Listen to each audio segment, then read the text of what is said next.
अस्सलाम वालेकुम, कैसे हैं आप लोग? मुझे जल्दी से कंफर्म करेंगे आप लोग कि आप लोगों को आवाज़ मेरी क्लियर आ रही है। जल्दी से आप लोग मुझे कंफर्म करें कि आप लोगों को मेरी आवाज़ क्लियर आ रही है। अच्छा जी, ठीक है। आवाज़ क्लियर आ रही है। अच्छा, थोड़ा सा मैं आपको अपना इंट्रोडक्शन करवा देता हूँ। पहले मुझे ये भी कंफर्म कर दें कि आप लोगों को मेरी स्क्रीन नज़र आ रही है। स्क्रीन आप लोगों को मेरी नज़र आ रही है? ठीक है, बहुत अच्छे। अच्छा जी, छोटा सा पहले तो मैं अपना इंट्रोडक्शन करवा देता हूँ। मेरा नाम हाफिज सलमान है and I am currently working as a head of finance in industry. और मैं कैफ 8 भी पढ़ा रहा हूँ और मुझे सी फैप 6 एडवांस ऑडिट पढ़ाते हुए ऑलमोस्ट कोई 1.5 ईयर्स हो गए। ठीक है। अच्छा जी, प्रीवियसली जो मेरी आर्टिकलशिप थी वो डिलॉयट से थी। ठीक है। एंड इसके बाद मैं इंडस्ट्री मूव हो गया था और करंटली अभी मैं इंडस्ट्री में ही काम कर रहा हूँ। स्टार्ट करते हैं इस सेशन को। सबसे पहले तो काफ़ी सारे स्टूडेंट्स इधर ऐसे होंगे जिन्होंने रीटेक के लिए आए होंगे। कितने सारे हो सकता है ऐसे भी हों जो फर्स्ट टाइम पढ़ रहे हो, जिनकी फर्स्ट अटेम्प्ट हो। लेकिन मेजोरिटी आई थिंक ज़्यादातर वो वाले बच्चे होंगे जिन्होंने रीटेक कर रहे होंगे। ठीक है। अच्छा, सबसे बड़ा मसला ये आता है कि बच्चों का अक्सर क्वेश्चन ये आता है। काफ़ी सारे बच्चों ने मुझे व्हाट्सएप पे मैसेजेस भी करे थे कि सर कंटिन्यूअसली पेपर दे रहे हैं, फर्स्ट अटैम्प्ट हो गई है, सेकंड अटैम्प्ट भी हो गई, थर्ड अटैम्प्ट भी हो गई, और कंटिन्यूअसली ये पेपर फेल हो रहा है। बड़ा थक गए इस पेपर से। समझ नहीं आ रहा कि ये पेपर में मसला क्या है। इतनी अच्छी तैयारी भी कर रहे हैं, सब चीज़ें पढ़ रहे हैं, फिर भी कंटिन्यूअसली ये पेपर फेल हो रहा है। तो इसका रीज़न क्या है? ये बातें हमें समझ नहीं आ रही। कितने सारे ऐसे भी बच्चे थे कि जिन्होंने कहा कि 100% सर मैं पेपर करके आया, 95% पेपर करके आया, 90% पेपर करके आया, लेकिन इसके बाद भी मेरा ऑडिट का पेपर फेल हो रहा है। मुझे बिल्कुल भी समझ नहीं आ रहा और कंप्लीटली हम लोग डीमोटिवेट हो गए, कुछ समझ नहीं आ रहा। ठीक है। तो काफ़ी सारी कंटिन्यूअसली वो क्वेरीज मेरे पास आई। मैंने भी उनको असेस करा कि मसला क्या है, काफ़ी सारी चीज़ें। और इससे पहले भी मैं पिछले जो अटेम्प्ट्स हैं उसमें भी मैंने ये चीज़ें असेस करी हैं। ठीक है। तो कंटिन्यूअसली कंटिन्यूअसली ये चीज़ें मैं असेस कर रहा हूँ और उसको आइडेंटिफाई करा कि यार मसला बच्चे का किधर आता है, मेजरली मसला किधर आता है। ठीक है। तो उसको हम डिस्कस करेंगे कि कॉमन रीजंस हैं क्या। सबसे बड़ा जो मसला पहले जो आता है, सबसे बड़ा जो मसला आता है बच्चे का, ड्राफ्टिंग का मसला आता है। ड्राफ्टिंग का मसला आता है सर। काफ़ी सारे बच्चे ये भी कहते हैं कि सर हमने तो ड्राफ्टिंग बहुत अच्छी करी थी। ठीक है, हमने वो टेक्निक्स फॉलो करी जो कि हमें टीचर ने बताई थी। इनिशियली हमने जिन टीचर से भी पढ़ा था तो उन्होंने हमें इनिशियली ड्राफ्टिंग टेक्निक्स भी बताई थी। ठीक है। तो फिर भी हम लोगों को समझ नहीं आ रहा कि ड्राफ्टिंग क्यों हमारा मसला बन रहा है, जबकि पूरा अटेम्प्ट भी करा, ड्राफ्ट भी सही कर रहे हैं, लेकिन फिर भी मसला आ रहा है।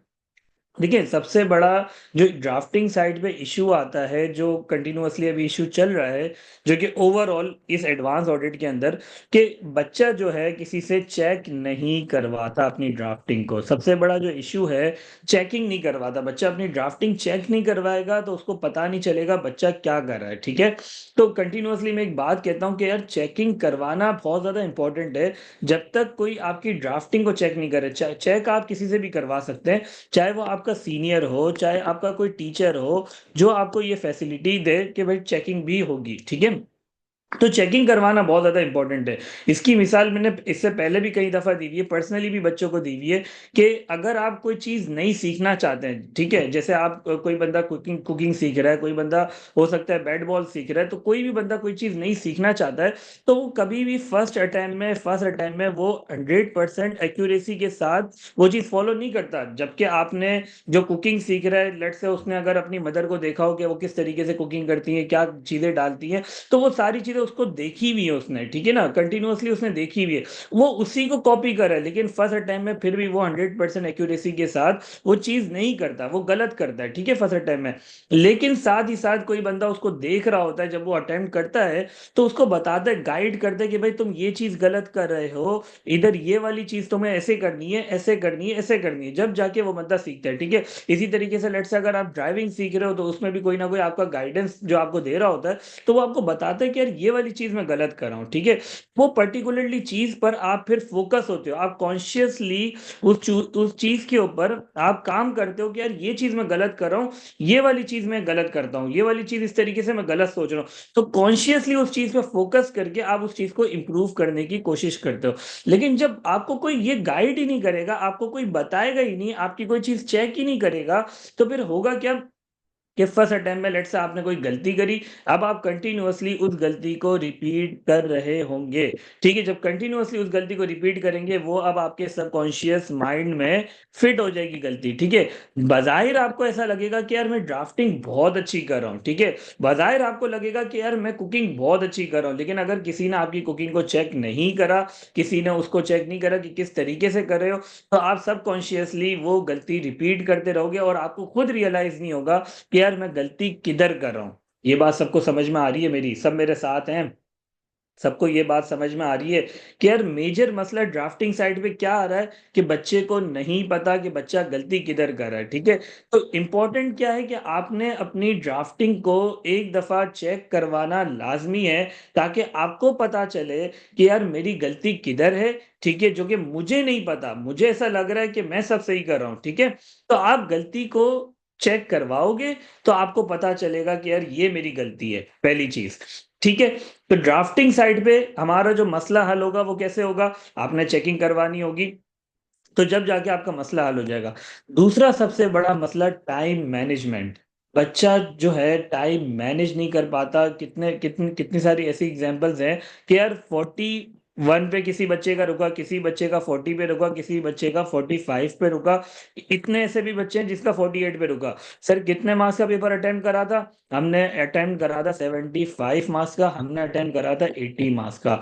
अगर 80 मार्क्स का अटेम्प्ट करके आपके 48 आ रहे हैं, यार 20 मार्क्स का अगर थोड़ा बहुत भी लिख के आ जाते, कुछ ना कुछ करके आ जाते, तो एटलीस्ट आपके कुछ ना कुछ मार्क्स आ जाते और आप पास हो जाते।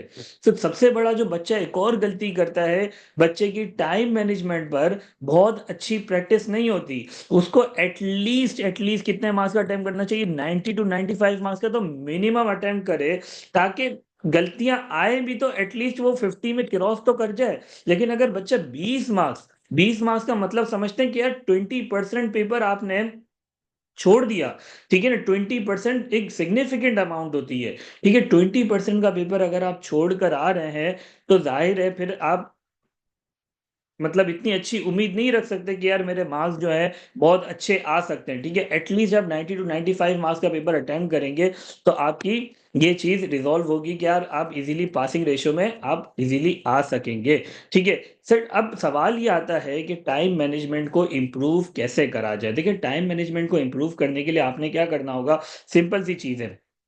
टाइम मैनेजमेंट को इम्प्रूव करने के लिए आपने अटेम्प्ट्स करने होंगे, आपने मॉक अटेम्प्ट करने होंगे, ठीक है? आपने जो होमवर्क्स होंगे, आपने वो विदिन टाइम अटेम्प्ट करना होगा, ठीक है? जो टेस्ट होंगे, वो आपने विदिन टाइम करना होगा। तो एट द एंड ऑब्जेक्टिव क्या है? एट द एंड ऑब्जेक्टिव ये है कि जो भी क्वेश्चन करेंगे, उसको विदिन टाइम बाउंड करके आपने करना होगा, तो आपकी टाइम मैनेजमेंट की प्रैक्टिस होगी। लेट्स से अगर एक क्वेश्चन है, आपने 30 मिनट्स का टाइम लगाया और आपने बोला कि यार मुझे 8 ट्रेस किधर ड्राफ्ट करने दो, आपने मेक श्योर करना होगा कि यार मैं 30 मिनट्स के अंदर 8 ट्रेस ड्राफ्ट कर रहा हूं और विद क्वालिटी ड्राफ्टिंग।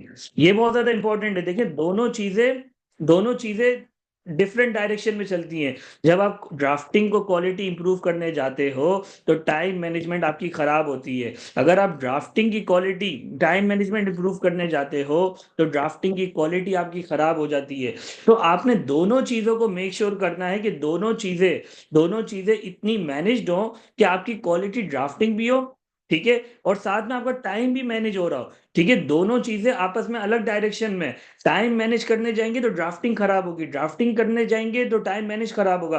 तो एटलीस्ट एक मिनिमम रिक्वायरमेंट हमारा सेट हो, इतना स्टैंडर्ड सेट हो कि इतनी क्वालिटी ड्राफ्टिंग करनी है जिसमें विद इन टाइम मेरा पेपर भी हो जाए। ये बात समझ में आ रही है?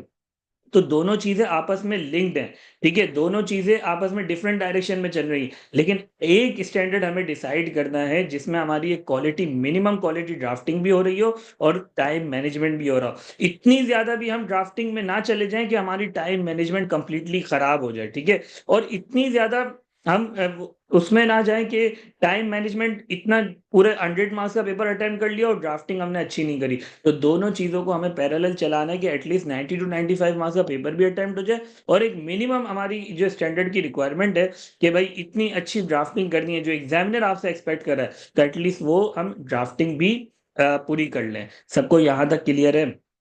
अच्छा, कुछ बच्चों का क्वेश्चन आ रहा है, सर जो सेल्फ स्टडी करेंगे वो किससे चेक कराएँ? देखिए सेल्फ स्टडी अगर करें तो कोई ना कोई आपके फर्म के अंदर सीनियर होगा, आप उससे चेक कराएँ। लेकिन पर्सनली पर्सनली मैं आपको सजेशन नहीं दूँगा कि अभी फॉर द टाइम बीइंग कि भाई अभी जो ऑडिट का सब्जेक्ट जो अब जो एग्ज़ामिनर की एक्सपेक्टेशन है उसमें सेल्फ स्टडी के ऊपर ना जाएँ तो बेहतर है, ठीक है?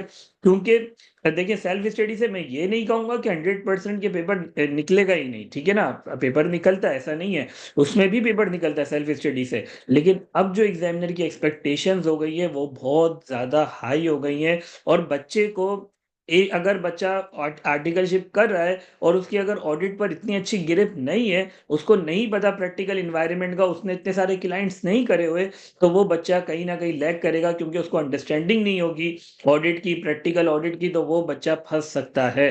ठीक है, मैं पर्सनली सजेशन नहीं दूँगा सेल्फ स्टडी करने की, लेकिन अगर आप करना चाहते हैं तो बिल्कुल करें, लेकिन अपनी ड्राफ्टिंग लाज़मी चेक करवाएँ। ड्राफ्टिंग आप किसी सीनियर से करवा सकते हैं, कोई आपको किसी को जानते हो, जिससे आपके अच्छे रिलेशंस हो, तो आप उससे चेक करवा लें कि भाई मेरी एटलीस्ट ड्राफ्टिंग चेक कर लो, जिसको ऑडिट की अच्छी नॉलेज हो, जिसका ऑडिट का पेपर निकला हुआ हो, एडवांस ऑडिट। ठीक है? अच्छा जी, एक और क्वेश्चन है उसामा का, सर अगर 40 से अबव फेल हुआ है, तो लेक्चर्स लेने चाहिए दोबारा? मैं अभी इस पर आता हूँ कि लेक्चर्स लेने चाहिए दोबारा या नहीं लेने चाहिए, उस पर भी मैं आता हूँ, ठीक है? अच्छा जी, अदनान सफ़ीर का मैसेज है, सर सेकंड अटेम्प्ट थी, 43 पर रुका, ठीक है?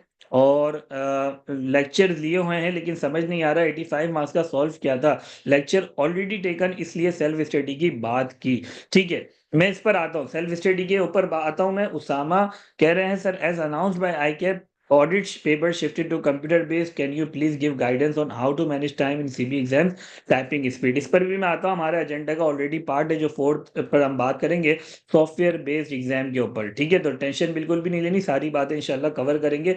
जो भी आप लोगों के कंसर्न्स हैं, जितनी भी चीज़ें, उसको मैंने ऑलरेडी एजेंडा का वो बना दिया, पार्ट बना दिया, ठीक है? अच्छा जी। अच्छा, तीसरा सबसे बड़ा मसला एफएफआरपी के ऊपर गिरफ्त नहीं होती। अच्छा, काफ़ी सारे बच्चे मुझे ये पूछते हैं कि सर अगर हमने एफएफआर का पेपर नहीं पढ़ा हुआ, क्या हम ऑडिट अटेम्प्ट कर सकते हैं? मैं पर्सनली सजेस्ट करता हूँ कि भाई ऑडिट अटेम्प्ट नहीं कर सकते अनलेस कि आपने एफएफआर पढ़ रहे हो या एफएफआर आपने पढ़ लिया हो। सबको ये बात समझ में आ रही है? क्योंकि देखें, ऑडिट करते किस चीज़ का है? ऑडिट आप करते हैं अकाउंटिंग का, है ना? कि भाई जो आपके फाइनेंशियल्स हैं, वो एज़ पर आईएफआरएस बने हुए हैं या नहीं बने हुए।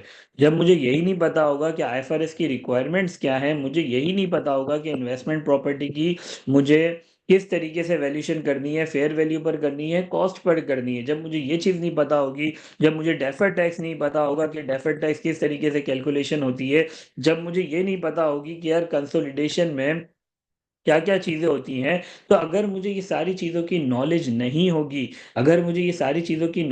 होगी, तो मैं ऑडिट किस चीज़ का करूँगा जब मुझे उसके कंपोनेंट्स ही नहीं पता होंगे कि यार वह किस चीज़ पर होना चाहिए। अगर लेट्स से सवाल आता है, भाई आपने कॉस्ट पर इन्वेस्टमेंट प्रॉपर्टी रखी है, ठीक है? अब मुझे यही नहीं पता कि कॉस्ट पर होना चाहिए या फेयर वैल्यू पर होना चाहिए। जब मुझे यही नहीं पता तो मैं उसको क्या जजमेंट दूँगा कि गलत है या सही है? जब मुझे सही-गलत का ही नहीं पता कि सही क्या होना चाहिए, तो सही-गलत भी नहीं बता सकता। सबको ये बात समझ में आ रही, तो एफएफआर की नॉलेज बहुत ज़्यादा इम्पोर्टेंट है। अच्छा, अब जो आईकेप का ट्रेंड चला है, पिछली जो 3 से 4 अटेम्प्ट में हम कंटिन्यूअसली देख रहे हैं, आईकेप ने क्या करा कि जो एफएफआर की चीज़ें हैं, एफएफआर के जो कॉन्सेप्ट्स हैं, जो डीप कॉन्सेप्ट्स होते हैं, जिसके अंदर लेट्स से आईएफआरएस 9 की लेट्स से कन्वर्टिबल बॉन्ड्स हो गए या फिर ईसीएल हो गया, या इस टाइप के आईएफआरएस 16 हो गया।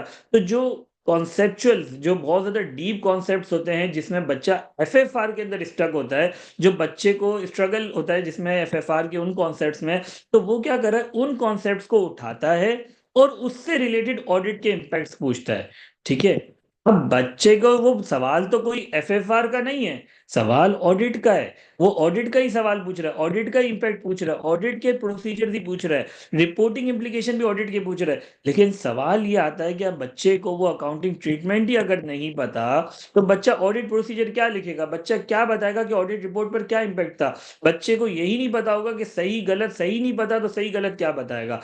तो एफएफआर की नॉलेज बहुत ज़्यादा इंपॉर्टेंट है। अब बच्चे क्या करते हैं, जब ऑडिट का पेपर पढ़ रहे होते हैं, लेट से किसी का अगर एफएफआर का पेपर निकल गया है, तो बच्चा क्या करेगा, एफएफआर को बिल्कुल ही लिफ्ट नहीं कराता और बच्चा चला जाता है ऑडिट का पेपर देने, और सिर्फ ऑडिट के स्टैंडर्ड्स पढ़ के चला जाता है। ठीक है, अब जो नॉर्मल सी जो रूटीन पास पेपर्स होते हैं वो सारे कर लिए, लेकिन अगर कोई ऐसा अकाउंटिंग ट्रीटमेंट आ गया जो कि पास पेपर्स में कभी टेस्ट नहीं हुआ था, उसके ऊपर कोई ऑडिट प्रोसीजर नहीं आया था, अब बच्चे को उससे रिलेटेड नॉलेज ही नहीं होती, बच्चे को यही नहीं याद होता कि अकाउंटिंग ट्रीटमेंट इसका होना क्या चाहिए। जब होना क्या चाहिए ये नहीं पता होगा, तो बच्चा कैसे बताएगा कि क्या सही है क्या गलत है, इसमें ऑडिट का इम्पैक्ट क्या आएगा, क्या ये मटेरियल है नहीं है, बच्चा यही नहीं बता सकता। सबको ये बात समझ में आ रही है? तो एफएफआर की नॉलेज बहुत ज्यादा इंपॉर्टेंट है। आपने साथ साथ एफएफआर को रिवाइज करना बहुत ज्यादा इंपॉर्टेंट है। सबको यहाँ तक क्लियर है? सबको ये बातें समझ में आ रही हैं?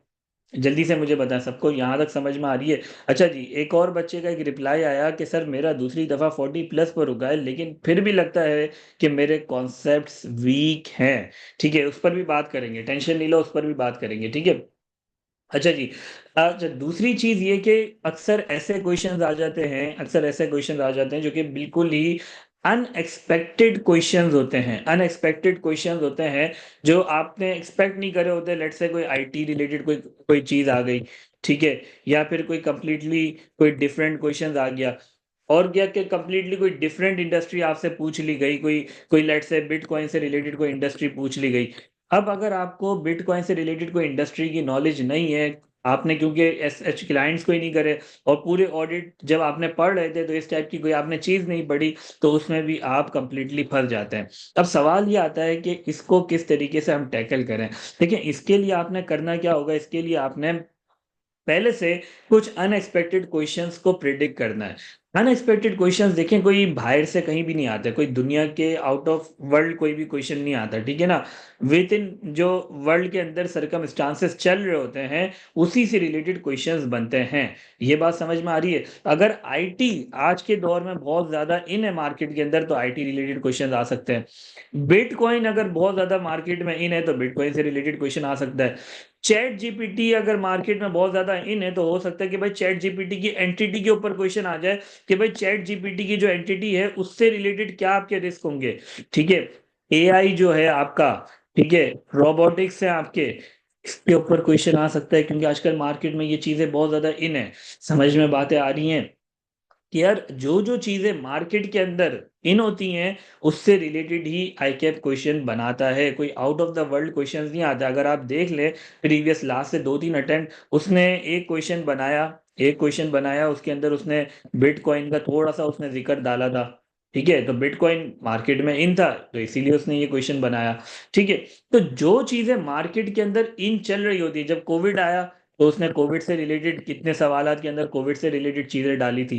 तो जो चीज मार्केट के अंदर इन होगी, जो चीज आपको लग रहा होगा कि यार ये मार्केट में एनवायरनमेंट में एग्जिस्ट करती हैं, तो उससे रिलेटेड ही क्वेश्चन बनता है, कोई बाहर से out of the world question कोई भी नहीं आएगा। ठीक है, तो आपने पहले से क्या करना है, पहले से प्रिपेयर्ड रहना है आपने, कि भाई आप क्या करो, पहले से उन चीजों के ऊपर थोड़ी सी वर्किंग कर लो, थोड़ा सा काम कर लो जो मार्केट में इस टाइप की इंडस्ट्रीज इन है। ठीक है, अभी जैसे मार्केट में एक आया टेम्यू, ठीक है, टेमू आ गया, तो इस टाइप की जो इंडस्ट्रीज हैं, नई मार्केट में कॉम्पिटिटर्स आ रहे हैं, थोड़ी सी उन पे रिसर्च आपकी अच्छी होनी चाहिए, आपको पता होनी चाहिए कि यार ये किस तरीके से काम करते हैं, इनकी इंडस्ट्री किस तरीके से काम करती है, इसमें क्या ऑडिट रिस्क हो सकते हैं, इसमें क्या ऑडिट प्रोसीजर्स अप्लाई हो सकते हैं। तो थोड़ी सी आपके पास इस चीज से रिलेटेड आपके पास नॉलेज होनी चाहिए। सबको यहाँ तक क्लियर है? जल्दी से मुझे बताओ, सबको यहाँ तक क्लियर है? जल्दी से बता दो भाई, सबको यहाँ तक क्लियर है? किसी को कोई कंफ्यूजन तो नहीं है अभी तक? जल्दी से बताओ, यस और नो। अच्छा जी। दूसरा सबसे बड़ा मसला कि बच्चा जो है वॉल्यूम 2 को लिफ्ट नहीं कराता। वॉल्यूम 2 को बच्चा है ना लिफ्ट नहीं कराता। बच्चा जो अपनी पूरी जब पढ़ रहा होता है ऑडिट को अपने पूरे सेशंस के अंदर, तो उसके अंदर है ना बच्चे का मेजॉरिटी टाइम जाता है वॉल्यूम 1 के ऊपर। अच्छा, मजे की बात यह है कि वॉल्यूम वन जो है मेजॉरिटी जो है आपका कैफ 8 के अंदर कवर्ड होता है। सारी वही बातें होती है, मैं आपको वो भी दिखाऊंगा, मेरा पूरा प्लान भी दिखाऊंगा उसके अंदर। यार वॉल्यूम 1 के अंदर है ना मेजॉरिटी वो बातें हैं जो कि आपने कैफ 8 पर ऑलरेडी पढ़ी हुई होती हैं। ठीक है, जैसे कि आइजा 200 हो गया, आइजा 300 हो गया, आइजा 315 हो गया, जितनी भी चीजें, इवन के आपने प्रोसीजर्स जो हैं वो भी आपने पढ़े होते हैं, सब्सिक्वेंट इवेंट आपने पढ़ा हुआ है, गोइंग कंसर्न पढ़ा हुआ है, रिपोर्टिंग में मेजोरिटी स्टैंडर्ड्स आपने पढ़े हुए हैं, कैम पढ़ा हुआ होता है, यूएम पढ़ा हुआ होता है, क्वालिफाइड देना, एडवर्ड्स देना, सारी चीजें आपने पढ़ी भी होती है, लेकिन बच्चा उस पर इतना टाइम इन्वेस्ट कर देता है, इतना ज्यादा टाइम लगा देता है कि वॉल्यूम 2 को वो लिफ्ट ही नहीं कराता, जिसकी वजह से बच्चा फेल हो जाता है, जबकि वॉल्यूम 2 से एक क्वेश्चन आना लाजमी है। वॉल्यूम 2 से एक क्वेश्चन आना लाजमी है। वॉल्यूम 2 और आइजा 800 की सीरीज को अगर मिला दूं तो एक क्वेश्चन वहां से लाजमी बनेगा, 20 मार्क्स का, 15 मार्क्स का लाजमी आपका आता है। 15 से 20 मार्क्स अगर आपने छोड़ दिए, उसके ऊपर फोकस ही नहीं करा, तो यार आपका तो आराम से पेपर रुक जाएगा। ठीक है, तो भाई इस पे फोकस करना लाजमी है। बच्चा क्या करता है, वॉल्यूम 2 को बिल्कुल भी लिफ्ट नहीं कराता, एंड में जल्दी जल्दी में उसको जल्दी जल्दी करता है और उसके ऊपर कोई अच्छी प्रैक्टिस नहीं करता, जिसकी वजह से बच्चा वहां रह जाता है। सबको बात समझ में आ रही है ये वाली? तो वॉल्यूम 2 पे आपने डे 1 से एक अच्छी प्रैक्टिस करनी है। सबको समझ में आ रहा है? सबको यहां तक क्लियर है? जल्दी जल्दी मुझे बताएं, जल्दी से मुझे बता। अच्छा, एक बच्चे का मैसेज आया, how can we collaborate with you if we are taking recorded lectures. जिसके ऊपर आगे बात करते हैं, ठीक है ना, स्ट्रेटेजी पर बात करेंगे कि किस तरीके से हमें आगे लेके चलना है। अभी हम सिर्फ समझ ये रहे हैं कि फेलियर के रीजंस क्या हैं और किन पर्टिकुलर एरिया में हमें फोकस करना है। देखिए, नंबर 1 हमें ड्राफ्टिंग पर फोकस करना है। ड्राफ्टिंग काफी सारे बच्चों की वीक होती है, जो कि बच्चों को पता नहीं होता। इसका सॉल्यूशन मैंने बता दिया। टाइम मैनेजमेंट का मैंने बता दिया। डे 1 से आप लोग क्या करेंगे, अपने टास्क बना ले कि पहले ड्राफ्टिंग पर फोकस करना है, देन इसके बाद मुझे मेक श्योर करना है कि ड्राफ्टिंग जो कर रहा हूं मैं विद इन टाइम कर रहा हूं, विद इन टाइम बाउंड कर रहा हूं, मैं नहीं कर रहा। ठीक है, एफएफआर की डे 1 से आपने प्रैक्टिस करनी है। डेली बेसिस पे आपने टारगेट्स बना लेने हैं कि भाई मैं क्या करूंगा, डेली बेसिस पे लेट से 2 स्टैंडर्ड आईएफआरएस के मैं रिवाइज करूंगा। ठीक है, अनसर्टेन अनएक्सपेक्टेड क्वेश्चंस के आपने क्या करना है, डेली बेसिस पे थोड़ी सी आपने मार्केट को देखना है। जो न्यूज हो गई आपको, अब तो ऑनलाइन सारी चीजें आपको मिल जाती हैं। ठीक है, बिजनेस रिकॉर्डर हो गया, इस टाइप की वेबसाइट से थोड़ा सा आपने अपडेट रहना है, अपने आप को अपडेट रखना है। देखो, ऑडिट का पेपर जो है ना, बड़ा ही सब्जेक्टिव पेपर है। ठीक है, ऑडिट का पेपर कोई बड़ा ही सब्जेक्टिव पेपर है। इसके अंदर जो है ना, इसके अंदर हर चीज की इम्प्लीकेशन आ जाती है। इधर इसके अंदर इकोनॉमिक्स की भी इम्प्लीकेशन आ जाती है। ठीक है, इसके अंदर बिजनेस मैनेजमेंट की भी आ जाती है इम्प्लीकेशंस। ठीक है, तो इसके अंदर आपको बड़ा हर चीजों से, इन्वायरमेंट से बड़ा अपडेट रहना पड़ता है, क्योंकि इन्वायरमेंटल इम्पैक्ट्स आपकी कंपनी पर आते हैं, जिसके ऑडिट रिस्क बन जाते हैं।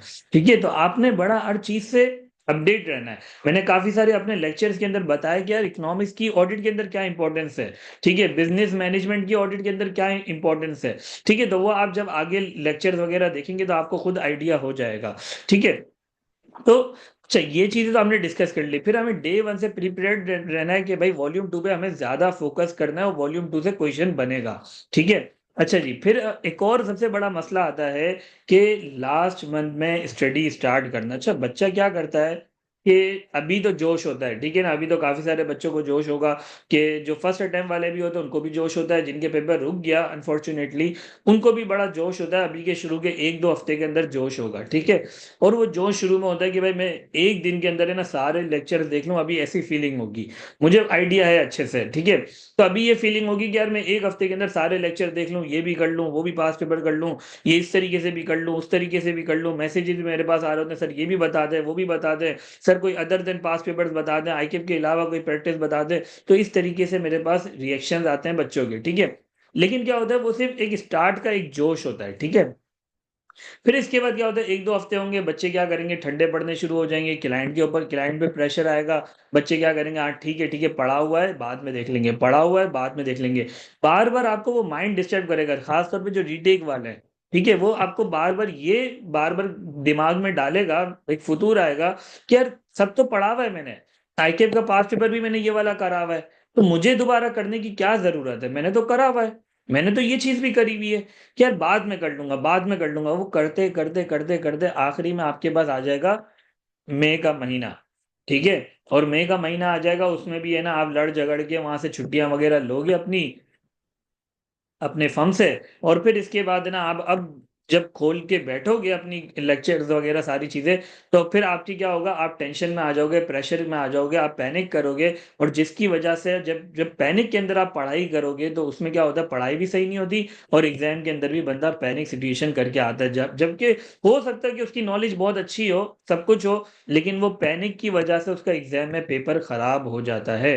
तो खास तौर पे सबसे रिक्वेस्ट है भाई, आखिरी महीने में पढ़ाई स्टार्ट नहीं करना, ठीक है। डे वन से कंसिस्टेंसी के साथ पढ़ो, कम पढ़ो लेकिन डेली पढ़ो, ठीक है ना। ये नहीं करो कि यार मैं बाद में कर लूंगा, बाद में कर लूंगा। देखो, बात कभी भी नहीं आती, आज जो करना है वो आज ही होगा। बाद में के इंतजार में रहोगे, कभी भी आपकी बात नहीं आएगी। देखो, क्लाइंट्स कभी खत्म नहीं होंगे, अगर कोई फर्म में बंदा है या कोई इंडस्ट्री में है, कहीं भी आप लोग हो, तो ये एक बात हमेशा याद रखो कि क्लाइंट कभी खत्म नहीं होंगे, बैक टू बैक क्लाइंट लगते रहेंगे। ठंड का अगर एक माहौल बीच का आएगा भी ना, तो इतने प्रेशर के बाद आएगा कि आप बोलोगे अब मुझे फुल ठंडी मचानी है, ठीक है ना, अब मुझे कोई काम नहीं करना, मैं बातें करूंगा, मैं चाय पीने जाऊंगा, दोस्तों के साथ गपशप करूंगा, सब कुछ करूंगा, लेकिन मैं अभी कुछ भी नहीं करूंगा, काम में कुछ भी नहीं करूंगा, ना पढ़ाई करूंगा। तो यार देखो, ये चीज तो कभी खत्म नहीं होगी, क्लाइंट खत्म नहीं होंगे, क्लाइंट पे प्रेशर खत्म नहीं होगा। हो सकता है लेट सीटिंग्स भी कंटिन्यूअसली आप लोगों की चल रही हो, लेट सीटिंग भी खत्म नहीं होगी, कुछ भी नहीं होगा। लेकिन देखो, डेली टाइम निकालना पड़ेगा। टाइम कैसे निकलेगा, आप सवाल ये आता है, सर मैं तो आता ही लेट हूँ, मैं तो पता नहीं, मुझे तो फर्म वाले छोड़ दे ही रात के 2 बजे, मुझे तो छोड़ दे 12 बजे। लेकिन देखो, मैंने भी फर्म में वक्त गुजारा है, मुझे भी पता है कि यार फर्म के क्या माहौल होता है, और फर्म में कितना टाइम हम वेस्ट करते हैं और कितना टाइम फर्म वाले हमारा पीते हैं, ठीक है।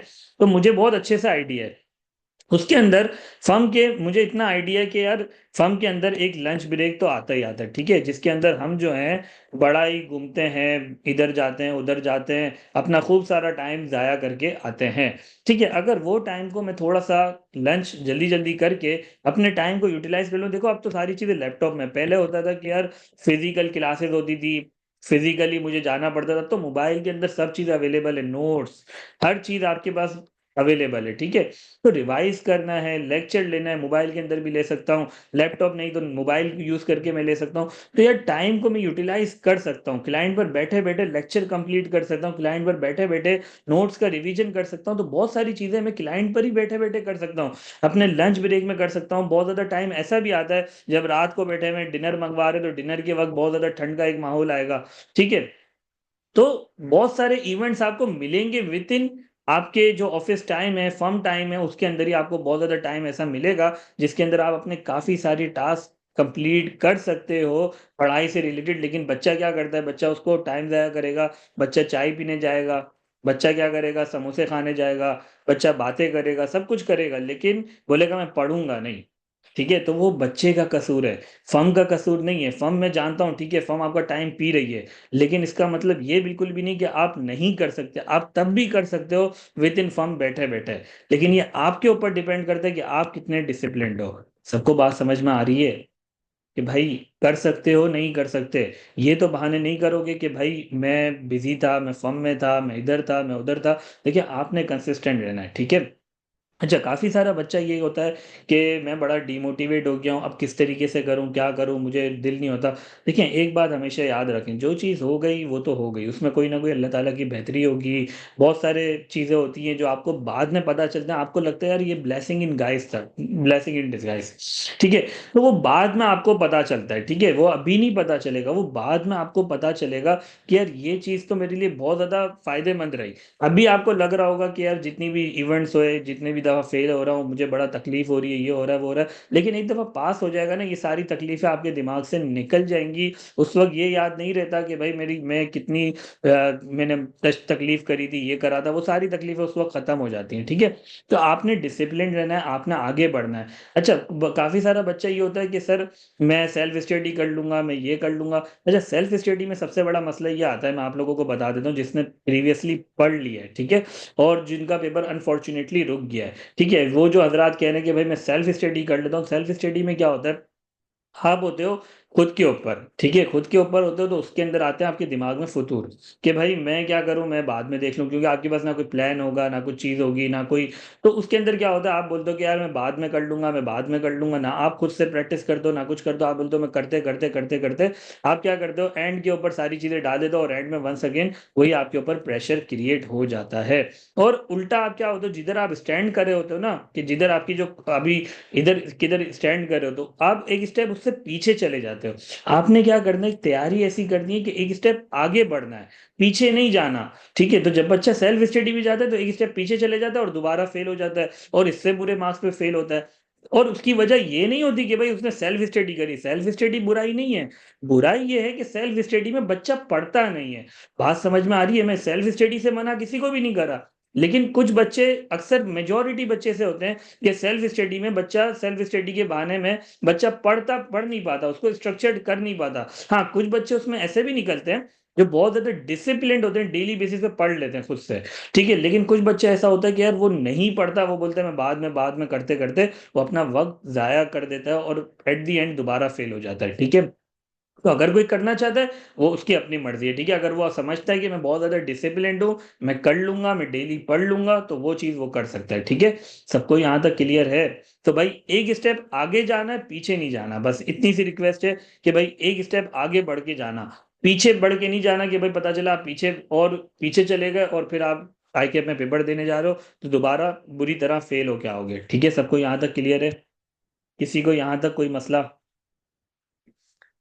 सबको यहाँ तक क्लियर है? जल्दी से मुझे बताओ, जल्दी से बताओ, सबको यहाँ तक क्लियर है? किसी को कोई मसला अभी तक? कोई क्वेश्चन है तो साथ साथ पूछते रहो। एक आखिरी चीज, एक आखिरी चीज के ना, बच्चों के पास है ना प्रैक्टिकल नॉलेज नहीं होती ऑडिट की। और बच्चे जो हैं, बहुत सारी ऑडिट की एग्जांपल्स है, क्योंकि बच्चों ने इतने सारा ऑडिट क्लाइंट्स करे नहीं होते। अच्छा, काफी सारे बच्चों का सबसे बड़ा मसला ये आता है कि बच्चे क्या करते हैं, जब काम करते हैं ना, तो काम करते हैं ये सोच के एक सीनियर ने मुझे बोला है, बस ये करना है। ठीक है, और ऑडिट बस सीनियर ने बोला बस ऐसे होता है। ठीक है ना, बच्चा उसको जब काम कर रहा होता है अपनी प्रैक्टिकल लाइफ में, बच्चा उसको लिंक नहीं करता अपने आइजा में जो जो चीजें पढ़ रहा है। ठीक है, और मीन वाइल जब आइजा को पढ़ता है, जब वो कॉन्सेप्ट्स पढ़ रहा है, जब वो क्लासेस ले रहा है, तो वो उसको लिंक नहीं करता अपनी प्रैक्टिकल लाइफ से, कि यार लेट्स से अगर मैं आइजर 315 पढ़ रहा हूँ, तो आइजर 315 की ये रिक्वायरमेंट्स हैं, तो यार मैं प्रैक्टिकल लाइफ में ये किधर करता हूँ, जाके देखूं तो मैं जरा ऑडिट फाइल के अंदर ये सारी चीजें होती किधर हैं। ये वाला जो अगर काम मैं प्रैक्टिकल लाइफ में कर रहा हूँ, लेट्स से अगर मैं वॉक थ्रू का ये बना रहा हूँ, तो वॉक थ्रू की रिक्वायरमेंट किधर है? किधर आइजा में लिखी हुई है कि वॉक थ्रू करना है? किधर आइजा के अंदर लिखा हुआ है कि डीएनआई करना है? और किन किन चीजों पर डीएनआई करना है? ये आइजा में किधर लिखा हुआ है? मैं तो कभी, और सीनियर मुझे बोलते कैश एंड बैंक में डीएनआई कर दो, दूसरे क्लाइंट पे मुझे बोलते हैं कि लास्ट ईयर के वर्किंग पेपर में डीएनआई कैश एंड बैंक पर नहीं हुआ हुआ, तो तुम भी नहीं करो। बच्चा सवाल ही नहीं करता कि भाई पिछले क्लाइंट में तुमने करवाया था, इस क्लाइंट में मुझसे डीएनआई नहीं करवाया, क्यों नहीं करवाया, बताओ तो, रीजन तो बताओ। बच्चा ये पूछता ही नहीं, ना अपने टीचर से पूछता है। जब बच्चा ये क्वेश्चंस नहीं करेगा तो बच्चे कैसे पता चलेगा? एक क्लाइंट में बच्चा टीओसी परफॉर्म करता है, दूसरे क्लाइंट में बच्चा टीओसी परफॉर्म नहीं करता। और होता क्या है, वो ना करने की वजह लास्ट ईयर नहीं हुआ हुआ था तो इस साल भी मैंने नहीं करा। क्लाइंट सीनियर से पूछता है, सीनियर बोलता है लास्ट ईयर नहीं हुआ हुआ तो इस साल भी तू नहीं कर। ठीक है, बच्चा सवाल नहीं करता अपने सीनियर से, ना अपने टीचर से, कि भाई टीओसी नहीं कर रहा तो क्यों नहीं कर रहा, भाई क्या रीजन है? समझ में बात आ रही है? समझ में बात आ रही है? सर, जो इंडस्ट्री में है वो प्रैक्टिकल नॉलेज कैसे करेंगे? देखें, इसके लिए बहुत ज़्यादा इंपॉर्टेंट क्या है कि टीचर जो है आपका, वो आपको अपडेट करे, ऑडिट की लाइव के सिनेरियोज आपको बताए कि यार ऑडिट में कैसे चीज़ें होती हैं और किस तरीके से होती हैं। हो सकते हैं काफ़ी सारे ऐसे लोग होंगे जो अश्योरेंस डिपार्टमेंट में नहीं होंगे, तो उसके लिए भी क्या इंपॉर्टेंस है कि भाई टीचर जो आप जिससे पढ़ रहे हैं वो आपको गाइड करे, वो आपको एनवायरनमेंट बताए कि ऑडिट का एनवायरनमेंट कैसा होता है, क्या चीज़ें होती हैं, तो वो आपको गाइड करे। सबको बात समझ में आ रही है? काफी सारे बच्चे ऐसे हैं जो ऑडिट करते रहते हैं, लेकिन बच्चों को नहीं पता ये करता हूं तो क्यों करता हूँ, ये कर रहा हूँ तो क्यों कर रहा हूँ, आइजा में ये बात लिखी हुई है तो ये किधर अप्लाई हो रही है, और जो मैं कर रहा हूँ वो आइजा में किधर लिखा हुआ है। सबको ये बात समझ में आ रही है? ऐसा है या नहीं है? यस और नो मुझे बताओ। क्या मैं गलत बोल रहा हूँ आप लोगों को? जल्दी से मुझे बताओ, जो ऑडिट वाले हजरात हैं, मुझे ये बात बताओ, क्या मैं गलत बात कह रहा हूँ? जल्दी से बताओ, कंफर्म करो भाई, रिप्लाई करोगे तो पता चलेगा। जल्दी जल्दी मुझे बताओ। आके पूछ रहे हैं only practice test is enough for repeated. अभी आता हूँ चंदा, उस पर भी आता हूँ, टेंशन नहीं लो। यूजर कह रहे हैं यू आर राइट सर, जौहर कह रहे हैं राइट सर, ठीक है। तो काफी सारे बच्चों का ये कंसर्न होता है कि भाई बच्चे क्या करते हैं, अपनी चीजों को है ना लिंकिंग नहीं करते, जिसकी वजह से ये मसला हो जाता है। तो लिंकिंग बहुत ज्यादा इंपॉर्टेंट है, प्रैक्टिकल नॉलेज बहुत ज्यादा इंपॉर्टेंट है, ठीक है। अच्छा, अब आते हैं कि भाई स्ट्रेटजी क्या होनी चाहिए, किस तरीके से हमें इस पेपर को पास करना है, क्या किस तरीके से अपने जो फेलियर के रीजन है उसको ओवरकम करें। पहली चीज तो मैंने आप लोगों को ड्राफ्टिंग का बता दिया कि भाई ड्राफ्टिंग आप लोगों ने चेक करवानी है, ठीक है, पहली चीज। दूसरी चीज ये कि यार आपने क्या करना है, मॉक्स हो गए, टेस्ट हो गए, आपने विद इन टाइम बाउंड करके आपने उसको अटेम्प्ट करना है, या होमवर्क्स हो गया आपने उसको अटेम्प्ट करना है, ठीक है। अच्छा, तीसरी चीज आपने क्या करनी है, एफएफआर के लिए आपने समरीज रीड करनी है पूरा। डेप्थ में आपको कैलकुलेशन सॉल्व नहीं करनी, सिर्फ समरीज पता होनी चाहिए कि एफएफआर की ये अकाउंटिंग ट्रीटमेंट होती है, इस चीज के अंदर ये ट्रीटमेंट होगी, बस इतना पता होना चाहिए, ठीक है। अच्छा, चौथी चीज आपने क्या करनी है कि जो भी करंट इन्वायरमेंट के अंदर चीजें चल रही हैं, जैसे बिजनेस रिकॉर्डर आपने पढ़ लिया डेली बेसिस पे, थोड़ी सी क्विक अपडेट 5-10 मिनट एक दफा गो थ्रू कर ले कि भाई चल क्या रहा है मार्केट में, और उसके ऊपर थोड़ी सी ऑडिट रिलेटेड रिसर्च कर ली कि यार आपने क्या करा कि भाई मार्केट में एक नई चीज आई और आपने थोड़ा सा ऑडिट इम्पैक्ट इसके निकाल लिए कि ऑडिट रिस्क क्या होंगे, रिपोर्टिंग पर क्या इम्पैक्ट हो सकता है, क्या किस तरीके के रिस्क आ सकते हैं। तो थोड़ा सा इस पे आपने काम कर लिया, जैसे कि अगर क्रिप्टो चल रहा है मार्केट में, क्रिप्टो के ऊपर काम कर लिया, सोलर के ऊपर काम कर लिया, नेटफ्लिक्स है, तो इस तरीके से आपकी थोड़ी सी नो हाउ हो जाएगी। अच्छा जी, एक बच्चा है Malik Imran, sir I am not taking FFR classes for the upcoming attempt but will attempt triple A, how I can cope with the triple A paper without FFR, whether the paper can be passed in the way that is without FFR in depth knowledge। देखें, मैं ये नहीं कहता कि पास नहीं हो सकता है, लेकिन उसके चांसेस बहुत ज्यादा कम है, ठीक है। जिस तरीके से आई के अब पूछ रहा है ना, तो उसके चांसेस आपके बहुत कम हो जाएंगे पास होने के। मैं आपको मशवरा ये दूंगा कि डबल एफ आर की क्लासेस लो, जब भी ट्रिपल ए की क्लासेस लो, वरना ट्रिपल ए अटेम्प्ट कर तो दोगे, ठीक है, लेकिन उसमें चांसेस कम होंगे। मैं वंस अगेन रिपीट कर रहा हूँ कि हो सकता है आप निकल जाए, ऐसा नहीं कि भाई कल को आपका पेपर निकल जाए आप बोलो सर मेरा तो निकल गया, निकल सकता है, मैं ऐसा नहीं कह रहा निकल नहीं सकता, लेकिन उसमें चांसेस कम होते हैं। कोई बहुत ही कम बच्चा होगा जिसका जिसके निकल जाएगा, ठीक है। अगर मैं लेट से 100 बच्चे को डालूं और बोलूं भाई डबल एफ आर का पेपर नहीं पढ़ो और ट्रिपल ए का पेपर पढ़ो, तो उसमें से बहुत कम चांसेस होंगे कि 10 बच्चे का पेपर निकल जाए और 90% बच्चा फेल हो जाए। बात समझ में आ रही है, अब मेरा कॉन्सेप्ट समझ में आया। अब 10 बच्चे कौन होंगे जो इतने ज्यादा एक्स्ट्रा ऑर्डिनरी होंगे, उनका पेपर हो सकता है निकल जाए। सही है sir, can you refer IFRS summaries और शेयर आईएफआरएस समरीज। मैं बिल्कुल आईएफआरएस समरीज मेरे पास मेरे पोर्टल में डली हुई है, वो आप लोग एक्सेस करना चाहते हैं तो वो मैं आपको फॉरवर्ड भी कर दूंगा, ठीक है। अच्छा जी, इसके अलावा वॉल्यूम टू के लिए आपने क्या करना है, डे वन से आपने माइंडसेट बना लेना है कि वॉल्यूम टू आपने अच्छे से पढ़ना है और कंसिस्टेंटली के साथ आपने चीजें पढ़नी है, और अपने प्रैक्टिकल ऑडिट को लिंक करना है आइजा के साथ, और आइजा को लिंक करना है अपने प्रैक्टिकल ऑडिट के साथ, ठीक है। यहां तक सबको क्लियर है? जल्दी से मुझे बताएं, यहां तक सबको क्लियर है? किसी का कोई अभी तक क्वेश्चन है तो मुझे बताओ, किसी का कोई अभी तक क्वेश्चन है तो मुझे मुझे कंफर्म करो, ठीक है। जल्दी से मुझे बताओ, यहाँ तक किसी का कोई क्वेश्चन है? जल्दी जल्दी मुझे सारे सारे रिप्लाई करो ना सर, इतने सारे बच्चे हो, सारे के सारे मुझे रिप्लाई करो कि भाई कोई क्वेश्चन है तो जल्दी से बताओ मुझे, ठीक है।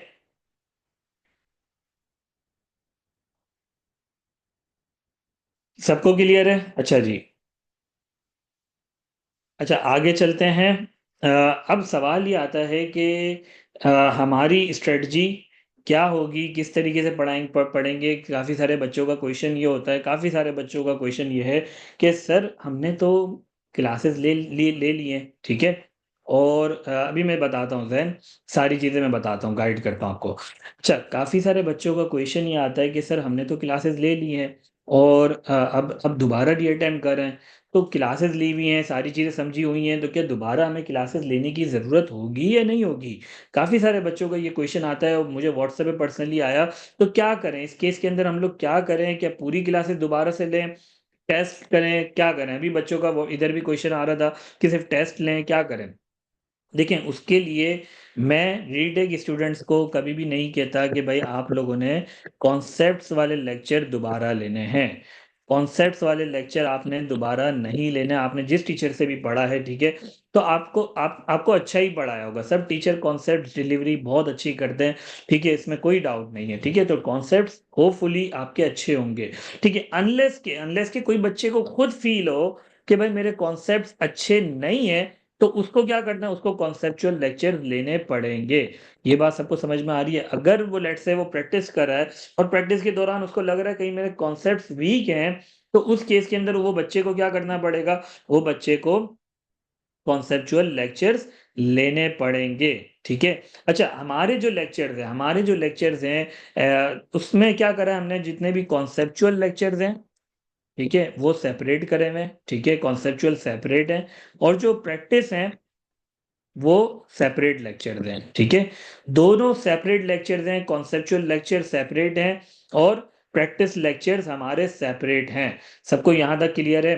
तो कॉन्सेप्चुअल लेक्चर्स किसी को लेने की जरूरत नहीं है जो रीटेक स्टूडेंट्स हैं, अनलेस कि उसको खुद फील हो कि यार कॉन्सेप्चुअल लेक्चर्स मुझे लेने चाहिए, इसके बगैर मेरे कॉन्सेप्ट्स रिवाइज नहीं हो रहे, तो उसको कॉन्सेप्चुअल लेक्चर्स लेना लाजमी है। अदरवाइज कॉन्सेप्चुअल लेक्चर्स हमने एज अ कॉम्प्लीमेंट्री रखे हुए फॉर रीटेक स्टूडेंट्स, वो उनको लेना है ले लें, नहीं लेना नहीं लें, वो ऑप्शनल है, वो सबके लिए क्या है, ऑप्शनल है।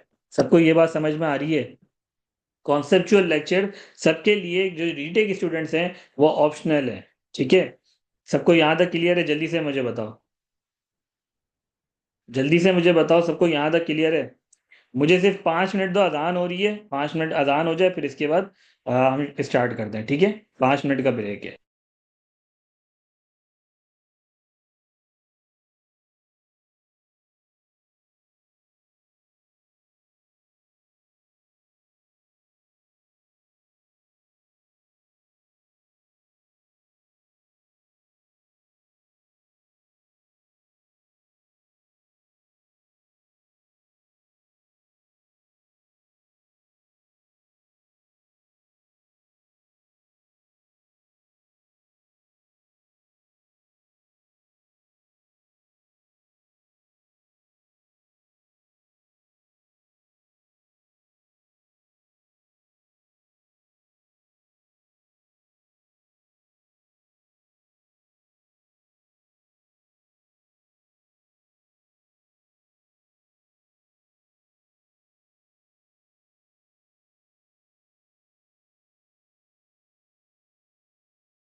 अच्छा जी, सेशन को रिज्यूम करते हैं।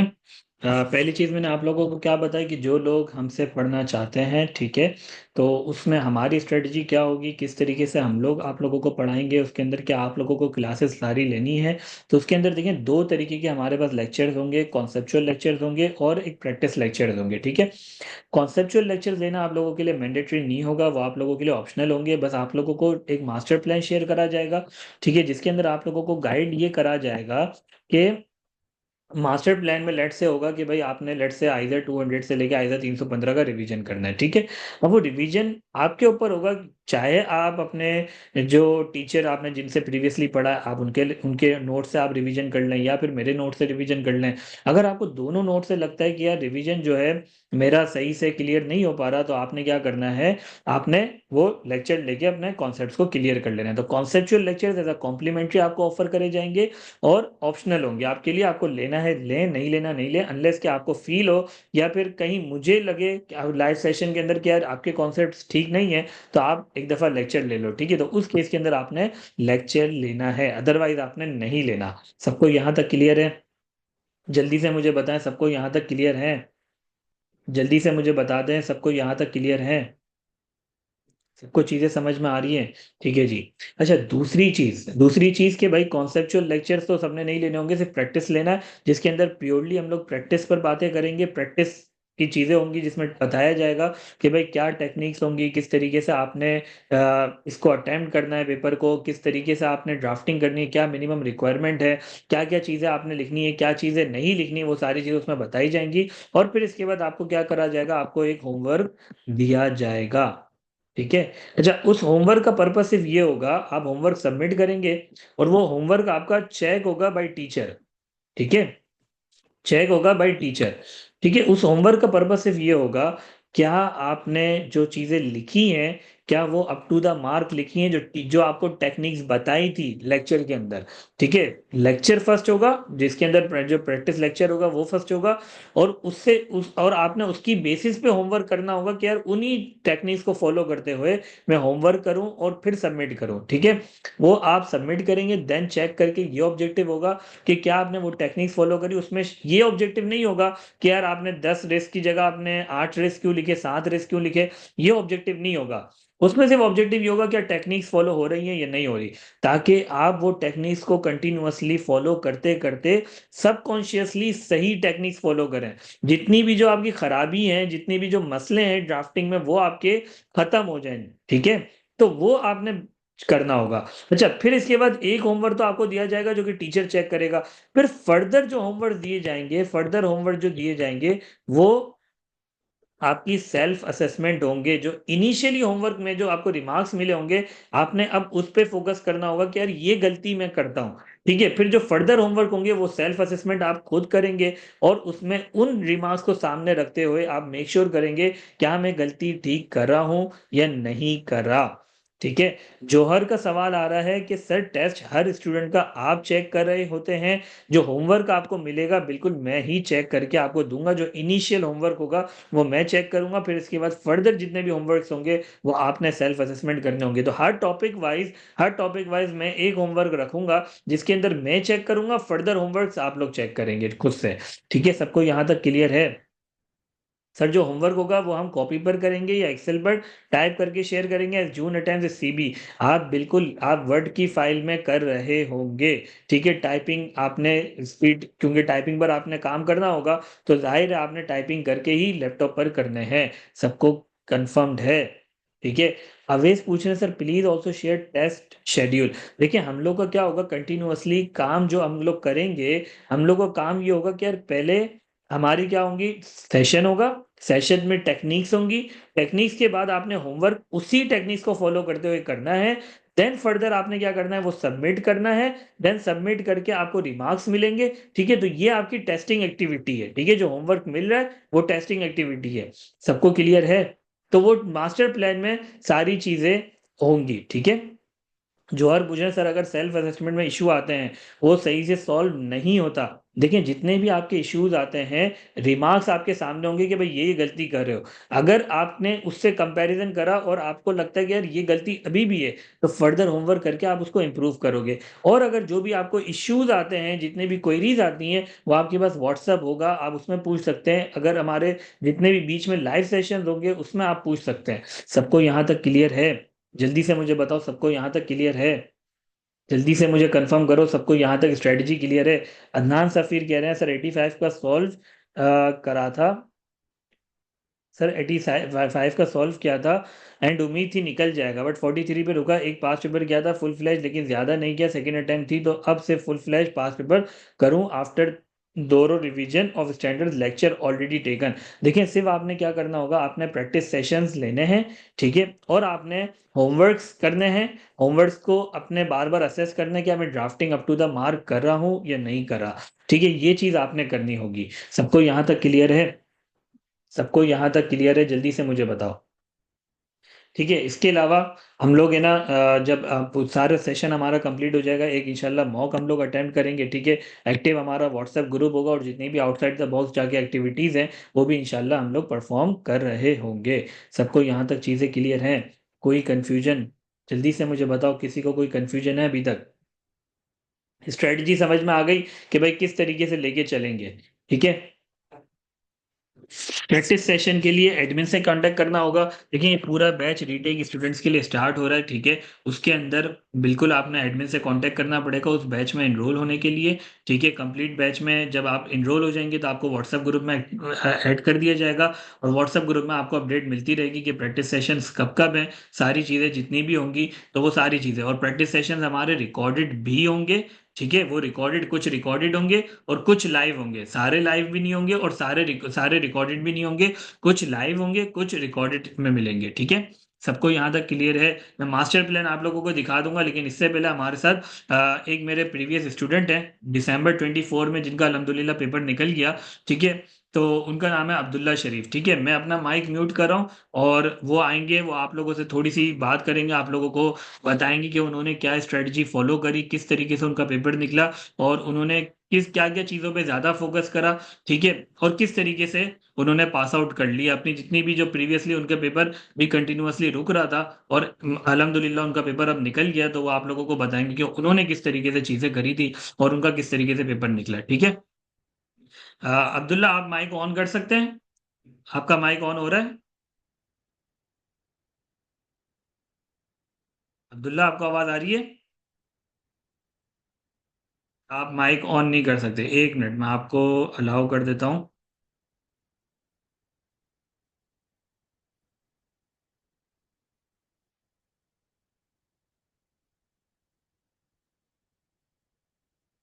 ठीक है, अब आप माइक ऑन कर सकते हैं अपना।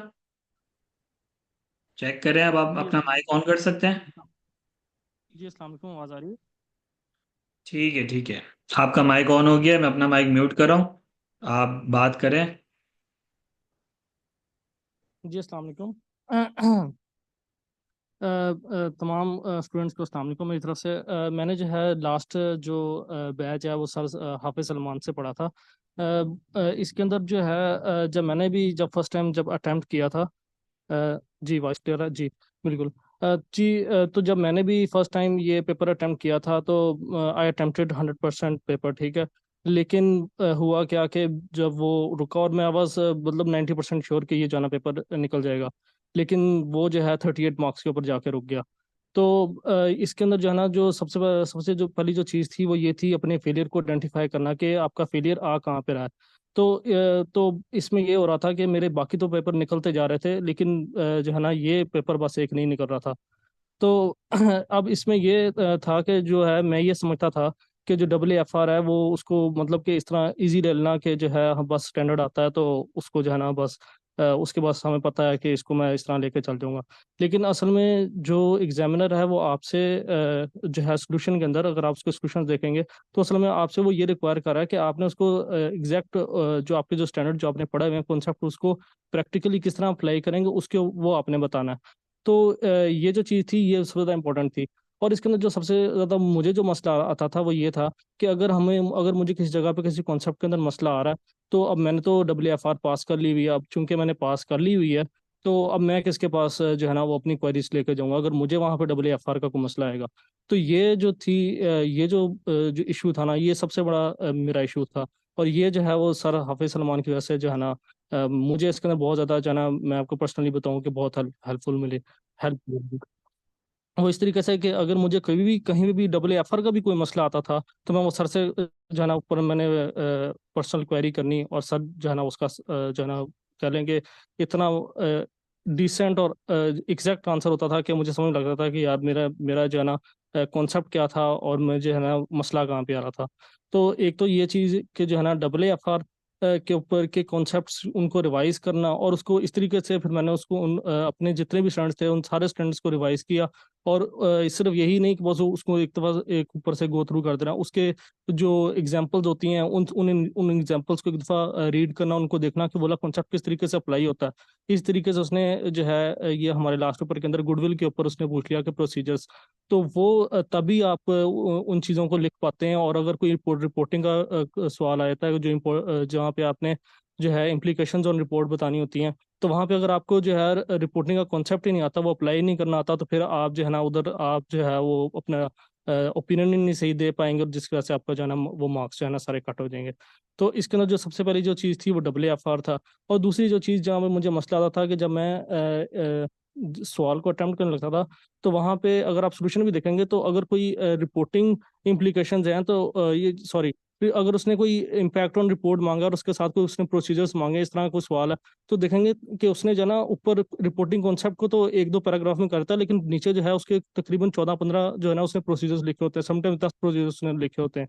तो वो उस जगह पे जो है ना वो वहां पे आके जो है ना मैं रुक जाता था कि मुझे जो है ना एक दो प्रोसीजर आगे, बाकी मुझे जो है ना वो सोचने पड़ रहे हैं। लेकिन यहाँ पे पे जो है ना क्या आपने करना है कि आपको जो है ना वो प्रोसीजर जो के मतलब कि जो पूछी जा रहा है पिछली वाली सारी कंपैरेटिव सारी अटेम्प्ट्स के अंदर, तो वो वाली चीज़ें आपको इस तरीके से याद हों कि जब आप एक प्रोसीजर लिख रहे हो तो दूसरा प्रोसीजर जो है ना वो आपके जो है ना जेहन के अंदर हो। तो दूसरी जो चीज थी वो ये आ गई। तीसरी जो चीज थी वो ये थी कि ड्राफ्टिंग के अंदर इशू था। अब ड्राफ्टिंग के अंदर क्या होता है कि जब आपको पता ही नहीं होता कि आपने जो है ना वो सवाल को किस तरीके से लेके चलना है, तो फिर आप जो है ना वो टाइम प्रेशर को देखते हुए जो आपको दिल कर रहा होता है वो लिख रहे होते हैं, बजाय कि जो एग्जामिनर की रिक्वायरमेंट है। इसी तरीके से अब ये होता था कि जब मैं सवाल को लिख रहा हूँ और मेरे पास टाइम नहीं है, तो मैं उसके अंदर जो मेरा दिल करेगा वो मैं लिखूंगा और मैं नेक्स्ट सवाल के ऊपर बढ़ जाऊंगा। तो यहाँ पे क्या हुआ कि जब मैंने सर के जो है ये लाइव सेशंस लिए, तो वहाँ पे सर ने जो है ना हमें ड्राफ्टिंग स्टेप्स बताए कि अगर कोई रिपोर्टिंग एप्लीकेशन के ऊपर कोई क्वेश्चन आ जाता है, तो आपने उसको बताना है कि जो है वो कि जो है मैनेजमेंट ने क्या किया है और मैनेजमेंट को क्या करना चाहिए था, अकाउंटिंग स्टैंडर्ड क्या कहता है, फिर आपने जो है ना मैनेजमेंट ने क्या अब गलत कर दिया है, तो अब आपने उसके बारे में बताना है कि वो मिसस्टेटमेंट है कि स्कोप लिमिटेशन है, फिर वो मटेरियल है कि परवेसिव है। वो सारे जो जो थे ना वो सर ने स्टेप्स बताए। इसी तरीके से वो रिस्क के अंदर जो है ना वो समझ में नहीं आता था कि रिस्क को ड्राफ्ट कैसे करना है। तो वो सर ने बताया कि जो है ना आपने ऊपर पहले रिस्क फैक्टर लिखना है कि सबसे पहले बताएं कि क्वेश्चन के अंदर उसने बोला क्या हुआ है कि किस वजह से ये रिस्क निकल रहा है। ठीक है, फिर आपने बताना है कि जो है ना वो रिस्क है कहाँ पे, फिर आपने बताना है कि कौन सी एजर्शन हिट हो रही है। तो इस तरह के जो स्टेप्स थे इसके अंदर जो है ना ये मुझे लाइव सेशंस ने बहुत ज़्यादा हेल्प किया।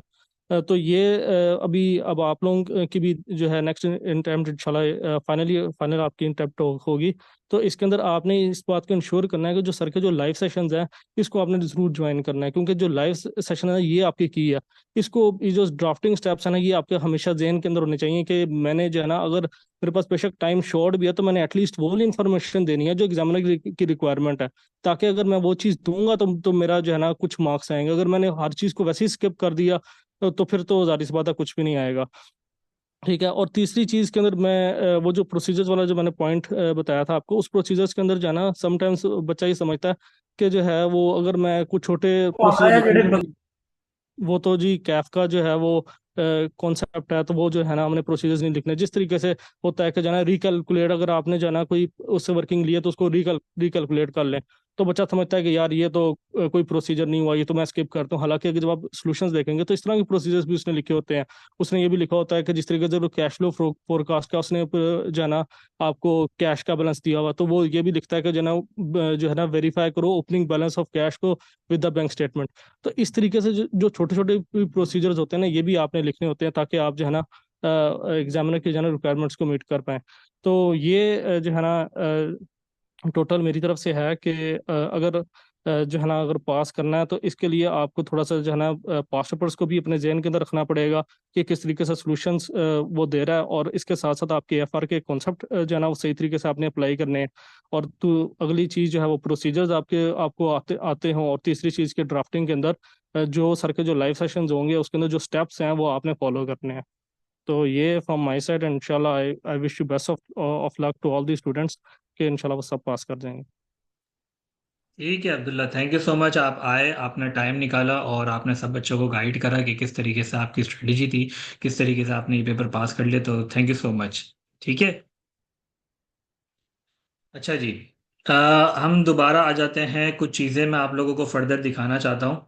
ठीक है, मैं स्क्रीन अपनी शेयर कर देता हूँ। अच्छा, कुछ बच्चों का एक और क्वेश्चन ये था कि सर ये बताएं कि जो अभी हमने रिसेंटली अभी सुना है कि जो है सॉफ्टवेयर बेस्ड जब होगा एग्ज़ाम, ठीक है, तो हमें सारी चीज़ें लिखनी होंगी, तो उसके बारे में आपकी क्या कमेंट है? क्या ये आसान हो जाएगा, क्या ये मुश्किल हो जाएगा? देखिए, पहली चीज़, अगर आप थ्योरी के ऊपर अगर आप थोड़ा सा फीडबैक लेंगे कि थ्योरी जो सब्जेक्ट्स है और जो उसमें ये कंप्यूटर बेस्ड हो गया एग्जाम, तो उसके अंदर फीडबैक बहुत अच्छा है, क्योंकि देखिए कंप्यूटर बेस्ड एग्जाम, एक तो मसला ये आता है अक्सर बच्चों का कि राइटिंग अच्छी नहीं होती।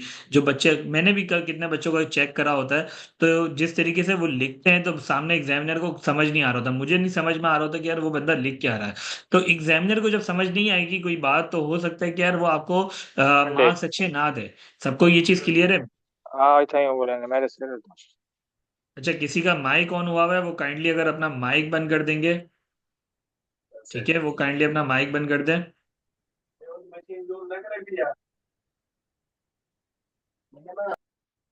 काइंडली वो अपना माइक बंद कर दें, जिनका भी माइक ओपन है वो माइक बंद कर दें, ठीक है। अच्छा जी, हम दोबारा आ जाते हैं।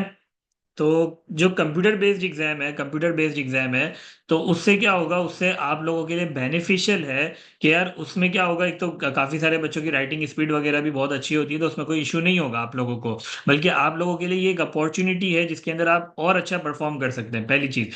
दूसरी चीज ये कि आप लोगों ने जितनी भी प्रैक्टिस करनी होगी, अब आपको रजिस्टर के अंदर लिख कर प्रैक्टिस नहीं करनी, आप लोगों ने लैपटॉप पर प्रैक्टिस करनी है, तो जो आपके लिए और ज्यादा आसान है। आसान किस सेंस में कि यार लेट से अगर मैं फर्म में बैठा हुआ हूँ, ठीक है, और फर्म में मेरे पास कोई फारिग वक्त है, ठीक है, मैं लंच ब्रेक है या फिर रात को डिनर हो रहा है, ये वो चीजें हो रही है, एक्टिविटी हो रही है, बच्चा बोलता है यार उसके अंदर ज्यादा से ज्यादा मैं मोबाइल में लेक्चर ले सकता हूँ, मैं ज्यादा से ज्यादा नोट्स देख के रिवीजन कर सकता हूँ। अब आप लोग के पास थर्ड ऑप्शन भी ओपन ओपन हो गया फर्म के अंदर, उसको पढ़ाई करने का, कि आप प्रैक्टिस भी कर सकते हैं। अगर आपके पास फालतू वक्त पड़ा हुआ है, तो उसके अंदर भाई आप वर्ड की फाइल खोलें और वर्ड की फाइल में लिखना स्टार्ट करें, क्वेश्चन खोलें और क्वेश्चन को सामने रखें और सवाल स्टार्ट कर दें।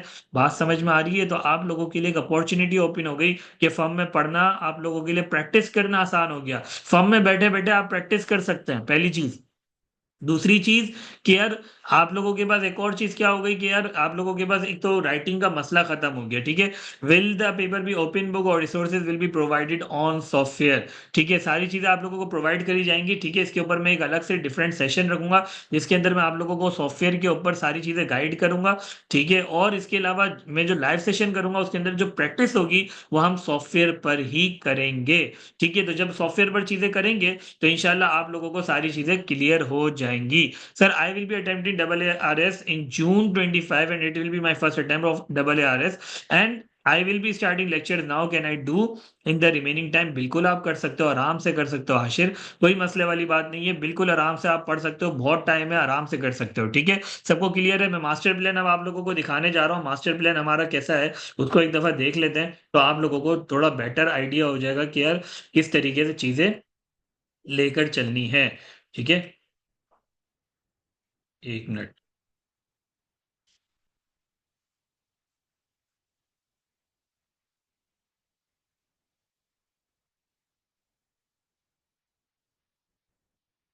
अच्छा जी, एक अब हम मास्टर प्लान देखने जा रहे हैं। मास्टर प्लान में सबसे पहले तो आप लोग ये देख लें, ये मास्टर प्लान पूरा बना हुआ है, ठीक है।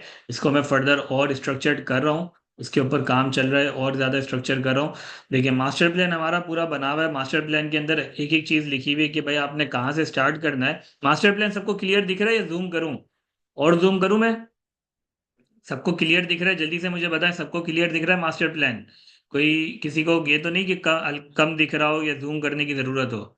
जल्दी से मुझे कंफर्म करें, सबको क्लियर दिख रहा है? बिल्कुल क्लियर दिख रहा है, ठीक है। अच्छा, मास्टर प्लान में आप गौर करें कि भाई मैंने स्टार्ट करा है बिल्कुल 26 जनवरी से, ठीक है, मतलब ये आज के दिन से स्टार्ट है, आज के दिन से आपका काम शुरू हो जाएगा, ठीक है। तो वक्त आप लोगों ने बर्बाद नहीं करना, आज से स्टार्ट करें, कल के ऊपर जाएंगे, परसों के ऊपर जाएंगे तो यार आप डिले कर देंगे, ठीक है। तो आपने क्या करना है भाई, आपने क्या करना है, आइदर 200 आइदर 300 आपने इनिशियली आपने रिवाइज करना है, ठीक है। अच्छा, रिवाइज का मैंने आपको क्या बताया, कॉन्सेप्चुअल लेक्चर्स की मैंने टाइम ड्यूरेशन डाली हुई है, ठीक है। वो आपकी कंप्लीटली चॉइस है कि आप लोगों ने वो लेक्चर लेना है या आपने नोट से डायरेक्ट रिवाइज करना है। मेरा ऑब्जेक्टिव ये होगा, मैं ये आपसे एक्सपेक्ट करूंगा कि यार आप लोगों का रिवीजन हुआ होगा, ठीक है। अब रिवीजन चाहे आपने कॉन्सेप्चुअल लेक्चर लेकर करा हो या फिर आपने नोट से करा हो, वो आपकी कंप्लीटली चॉइस होगी। सबको क्लियर है यहाँ तक? जल्दी से मुझे बताओ, सबको यहाँ तक क्लियर है? अच्छा जी, फिर होगा प्रैक्टिस सेशन। प्रैक्टिस सेशन ये ऑलरेडी रिकॉर्डेड है, जो रिकॉर्डेड है वो ऑलरेडी रिटर्न है कि भाई ये चीज रिकॉर्डेड है, ठीक है। जो चीज लाइव होगी उसके ऊपर लाइव लिखा हुआ होगा, ये सारी चीजें मैंने इधर डाली हुई है कि भाई जो येलो से हाईलाइटेड है वो लाइव है, जो ब्लू से हाईलाइटेड है वो रिकॉर्डेड है, जो टीचर चेक होमवर्क है वो ये वाला कलर होगा, और जो ग्रीन है वो सेल्फ चेकिंग होगी। सबको क्लियर है? सबको सबको यहाँ तक क्लियर है? सबको चीजें समझ में आ रही हैं? जल्दी से मुझे बताओ, सबको समझ में आ रहा है? स्ट्रक्चर समझ में आ रहा है कि किस स्ट्रक्चर से बैच चलेगा? ठीक है। अच्छा जी, फिर इसके बाद आइजा 315, आइजा 240, आइजा 320, ये आपने रिवाइज करना होगा। अब रिवाइज वंस अगेन आपकी आपके ऊपर है, कॉन्सेप्चुअल लेक्चर लेकर करना है या फिर आप खुद से नोट से करते हो। ठीक है। फिर इसके बाद एक प्रैक्टिस सेशन हमारा ऑलरेडी रिकॉर्डेड है। ठीक है, वो आपको ये सेक्शन भी मौजूद है कि किस सेक्शन में मिलेगा, आइजा 315 के सेक्शन में मिल रहा होगा। हर दिन के हिसाब से सारी चीजें मेंशन है कि भाई ये इस दिन आपने लेना है, ये इस दिन करना है, ये इस दिन करना है। ठीक है, सारी चीजें मौजूद है। फिर ये होमवर्क क्वेश्चन है, ये आपने करके सबमिट करना है। सबको समझ में आ रही है? ये आपने होमवर्क क्वेश्चन करके सबमिट करना है। ठीक है, और ये टीचर चेकिंग होगी, इस पे लिखा हुआ है टीचर चेकिंग, तो ये टीचर चेकिंग होगी। फिर इसके बाद आपने एक और सेशन लेना है। ठीक है, फिर इसके बाद आपने सेल्फ चेकिंग करनी है। सबको समझ में आ रहा है? मास्टर प्लान समझ में आ रहा है? जल्दी से मुझे बताओ, मास्टर प्लान समझ में आ रहा है कि किस तरीके से हमारा बैच का स्ट्रक्चर चलेगा? यस और नो, जल्दी से मुझे बताओ। सबको समझ में आ रहा है? क्लियर है सबको? ठीक है। अच्छा जी, ये इस तरीके से पूरा, जिसके अंदर लाइव सेशंस भी होंगे। लाइव सेशंस के अंदर मैं फर्दर आप लोगों को गाइड करूंगा कि प्रोसीजर्स आप लोगों ने किस तरीके से ड्राफ्ट करने हैं, किस तरीके से प्रोसीजर्स के लिए सोचना है। तो नॉन करंट एसेट्स पे एक अलग बात होगी, करंट एसेट्स के लिए अलग बात होगी, करंट एसेट्स है। फिर इसके अलावा सॉरी, ये करंट लाइबिलिटी, ये करंट एसेट्स हैं, और ये एक और है लाइबिलिटी के ऊपर। फिर देन इक्विटी और इनकम स्टेटमेंट पे हम फर्दर बात करेंगे। ठीक है, तो इस तरीके से सारे लेक्चर डिजाइंड है। जहां जहां मुझे फर्दर लगेगा कि यार प्लान के अंदर थोड़ा बहुत चेंज करना है, थोड़ी बहुत चीजें और ऐड ऑन करनी है, तो वो मैं साथ साथ देखता रहूंगा, असेस करता रहूंगा, आप लोगों को असेस करता रहूंगा कि आप लोगों की प्रोग्रेस क्या है। जहां मुझे लगेगा कि फर्दर लेक्चर्स डालने की जरूरत है या फर्दर लेक्चर्स लाइव करने की जरूरत है, तो मैं वहां लाइव भी कर रहा हूंगा। तो बेस्ड ऑन कंटिन्यूअस बेसिस आपकी असेसमेंट होती रहेगी, और कंटिन्यूअस बेसिस पे मैं आप लोगों को देखता रहूंगा कि आप लोगों की परफॉर्मेंस क्या है, कितने लेक्चर्स आप लोगों ने ले लिए हैं। जहां मुझे लगेगा कि भाई फर्दर मुझे लाइव लेने हैं, थोड़ी सी और आप लोगों को इंप्रूव करूं, तो वहां मैं उसके हिसाब से चीजें चेंज कर रहा हूंगा। ठीक है, सबको क्लियर है? सबको यहाँ तक क्लियर है? मुझे जल्दी से बताओ। मास्टर प्लान मैं आप लोगों को इंशाल्लाह प्रोवाइड कर दूंगा, ये पूरा मास्टर प्लान आप लोगों को मिल जाएगा। ठीक है, क्लियर है सबको? अच्छा, थोड़ा सा मैं आप लोगों को स्ट्रक्चर भी दिखा देता हूँ। ऑलरेडी आप लोगों ने सारी चीजें देखी भी होंगी। थोड़ा सा मैं आप लोगों को स्ट्रक्चर दिखा देता हूँ कि यार कैफ लेवल पे जो हमारे स्टैंडर्ड्स हैं, वॉल्यूम वन में 22 स्टैंडर्ड्स ऐसे हैं जो कि आप सॉरी टोटल जो आपके वॉल्यूम वन के अंदर आप लोगों के पास ये 26 ऐसे लेक्चर्स हैं, 26 ऐसे स्टैंडर्ड्स हैं जो कि कैफ में ऑलरेडी आपने पढ़े हुए हैं। सिर्फ 7 ऐसे हैं जो कि आपने नहीं पढ़े हुए। सबको यहां तक क्लियर है? जल्दी से मुझे बताओ, सबको यहां तक क्लियर है? टोटल आपने कैफ में वॉल्यूम वन के अंदर टोटल आपने रिस्क से रिलेटेड 22 हैं, रिपोर्टिंग से रिलेटेड 4 हैं, क्वालिटी स्टैंडर्ड से रिलेटेड आपके 1 है। टोटल 27 लेक्चर, टोटल 27 स्टैंडर्ड्स हैं जो कि आपने कैफ में पढ़े हुए हैं, और नए आपके पास 12 हैं, टोटल 39 है। तो वॉल्यूम वन पे कोई बहुत ज्यादा टाइम लगाने की जरूरत नहीं है। कॉन्सेप्ट्स आपके कैफ 8 लेवल पर बने हुए हैं, और ऑलरेडी आपने अगर दोबारा किसी से पढ़ा हुआ है तो आपके उस वक्त भी कॉन्सेप्ट बने हुए हैं। ठीक है, तो कॉन्सेप्ट से कोई बहुत ज्यादा काम नहीं करना। जहां नीड लगेगी वहां आपने कॉन्सेप्चुअल लेक्चर लेना है, अदरवाइज लेने की जरूरत नहीं है। ठीक है, तो थोड़ा सा आप लोगों को मैं बताना चाह रहा हूँ कि यार ये सारी चीजें कैफ में पड़ी हुई हैं।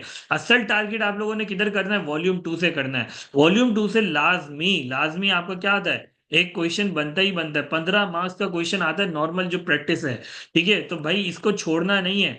बच्चे इसको हल्के में लेते हैं, ये वाली पूरी ग्रिड क्या करते हैं? छोड़ देते हैं। तो भाई इसको हल्के में नहीं लेना आप लोगों ने। समझ में बात आ रही है सबको? सबको बात समझ में आ रही है? वॉल्यूम टू को हल्के में नहीं लेना, वॉल्यूम टू से एक क्वेश्चन बनता ही बनता है। क्लियर है? वॉल्यूम टू एक वाहिद है जो कि आप लोगों ने नहीं पढ़ा हुआ, तो वॉल्यूम टू पे आपने ज्यादा फोकस करना है। सबको क्लियर है? सबको यहां तक क्लियर है? यस और नो? सबको क्लियर है? जल्दी से मुझे बताओ, सबको क्लियर है? कोई मसला तो नहीं है? समझ में बातें आ रही हैं सबको? अच्छा जी, अब मुझे ये बताओ कि भाई कोई क्वेश्चन आप लोगों का है? हमने सारी बातें कर ली, कोई क्वेश्चन आप लोगों का बच्चा है तो मुझसे पूछ सकते हो। ठीक है, इसके अलावा व्हाट्सएप ग्रुप भी है, उधर भी पूछ सकते हो। कोई क्वेश्चन किसी का बचा है तो मुझसे पूछो अभी। ठीक है, मैंने आप लोगों को मास्टर प्लान अपना दिखा दिया, मैंने आप लोगों को फेलियर के रीजंस बता दिए, स्ट्रेटजी बता दी। बैच में किस तरीके से हम लोग लेके चलेंगे, मास्टर प्लान कैसा होगा, तो वो सारी चीज़ें मैंने आप लोगों को दिखा दी है। सॉफ्टवेयर बेस्ड एग्जाम के ऊपर मैं आप लोगों को जब प्रैक्टिस सेशंस करूंगा तो प्रैक्टिस सेशंस के अंदर ऑलरेडी मैं आप लोगों को जो जितनी भी प्रैक्टिस होगी वो मैं आप लोगों को उधर सॉफ्टवेयर में करवा रहा हूँ, तो वहां से भी आप लोगों की प्रैक्टिस हो जाएगी। तो आप लोगों ने अलग से कोई फर्दर कोई लेक्चर नहीं लेना, कुछ अलग से काम नहीं करना, मैं आप लोगों की प्रैक्टिस ही उसी सॉफ्टवेयर में करवाऊंगा। सबको समझ में आ रही है? Sir ISA to be read totally. Sir ISA to be read totally, ISA आपने सारा का सारा से है ना। आइजा को मैं ये बोलता हूँ कि भाई आप लोगों ने क्या करना है, हर लेक्चर आपने आपने लेट से एक रिवीजन कर लिया, ठीक है। आइजा का सिर्फ एक क्विक रिवीजन होना चाहिए, बस क्विक आप उसको है ना गो थ्रू कर लो, ताकि आपको ये पता हो कि कौन सी चीज आइजा में किधर लिखी हुई है, ताकि कल को आप आइजा को देखो तो आपको पता होना चाहिए ये आइजा में इधर इधर बातें लिखी हुई हैं, ठीक है। आइजा को कोई प्रॉपरली रीड नहीं करना। जितने भी मेरे जो बने हुए हैं स्लाइड्स बनी हुई हैं, जितने भी मेरे नोट्स हैं, तो उसके अंदर सारी चीजें आइजा की जो चीजें लिखी हुई हैं वो सारी चीजें उसमें कवर्ड है।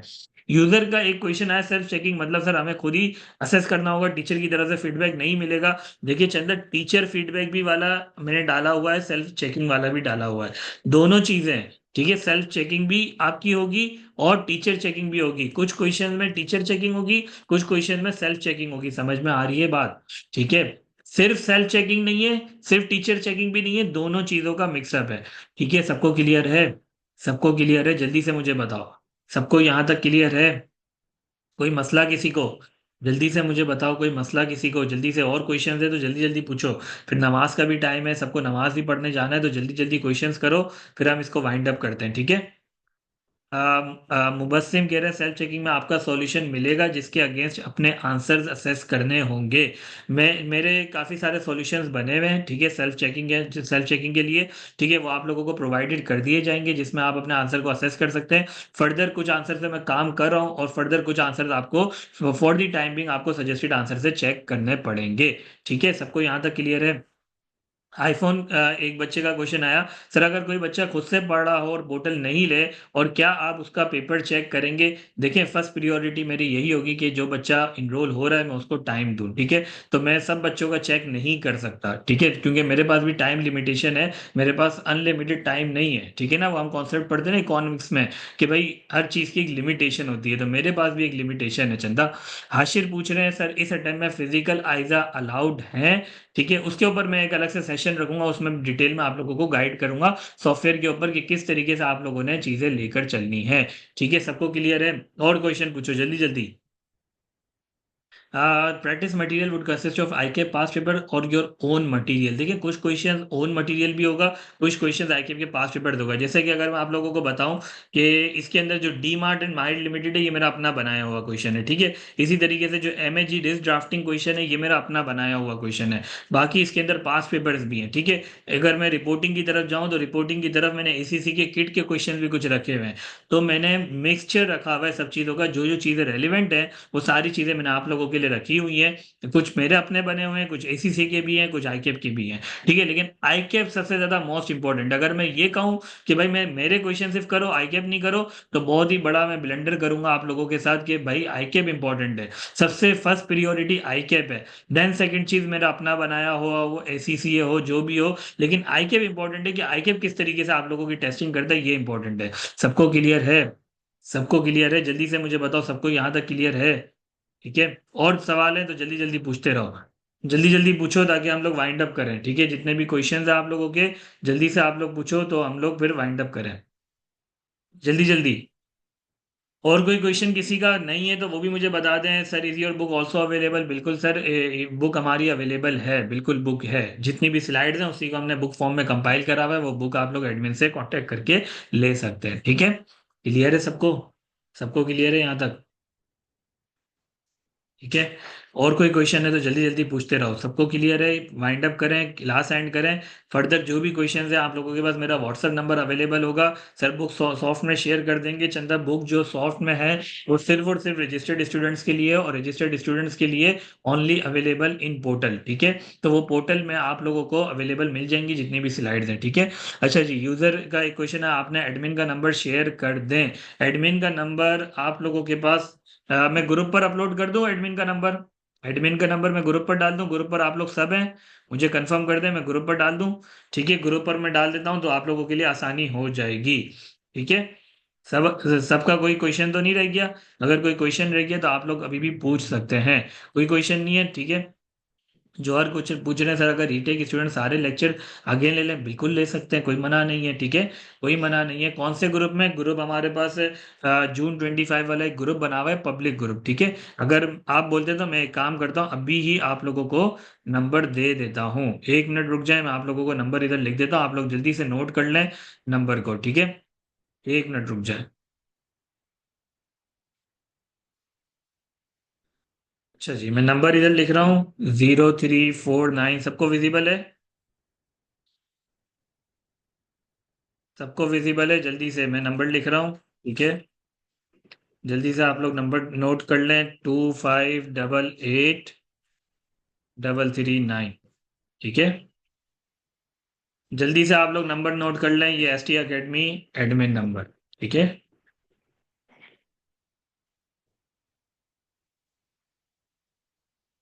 क्लियर है सबको? सर सीबी की इंस्ट्रक्शंस के लिए अलग सेशन होगा, मैं जितने भी प्रैक्टिस सेशंस अपने करूंगा तो उसके अंदर मैं उसी के ऊपर, सॉफ्टवेयर के ऊपर ही मैं प्रैक्टिस आप लोगों की करवाऊंगा, तो ऑलरेडी आपका वो जो सेशन होगा वो कवर हो जाएगा। जितनी भी प्रैक्टिस करवाऊंगा वो उसी के अंदर कवर हो जाएगा। आप लोगों को कोई अलग से सेशन नहीं लेना पड़ेगा, जितनी भी प्रैक्टिस होगी वो सॉफ्टवेयर में हो रही होगी। सबको क्लियर है? जल्दी से मुझे कंफर्म करो, सबको क्लियर है? कोई कंफ्यूजन तो नहीं है? जल्दी से मुझे कंफर्म करो, कोई कंफ्यूजन नहीं है? सबने नोट कर लिया नंबर? किसी का कोई मसला तो नहीं है? क्लास को एंड करें? नोट कर लिए सबने? नोटेड? चलो भाई, ठीक है। अल्लाह हाफिज, अपना बहुत सारा ख्याल रखें। इंशाल्लाह आप लोगों से फर्दर फिर मुलाकात होती रहेगी। इंशाल्लाह व्हाट्सएप पे भी मैं एक्टिव हूँगा, अगर कोई भी मसला हो आप लोग व्हाट्सएप पे मुझे मैसेज कर दीजिएगा। इसके अलावा अगर आपको कोई भी इशू हो तो आप लोग, अब जो हम लोग मुलाकात करेंगे लाइव सेशंस के अंदर, तो वहाँ भी आप लोगों से मुलाकात होती रहेगी। अल्लाह हाफिज, अपना बहुत सारा ख्याल रखें, ठीक है।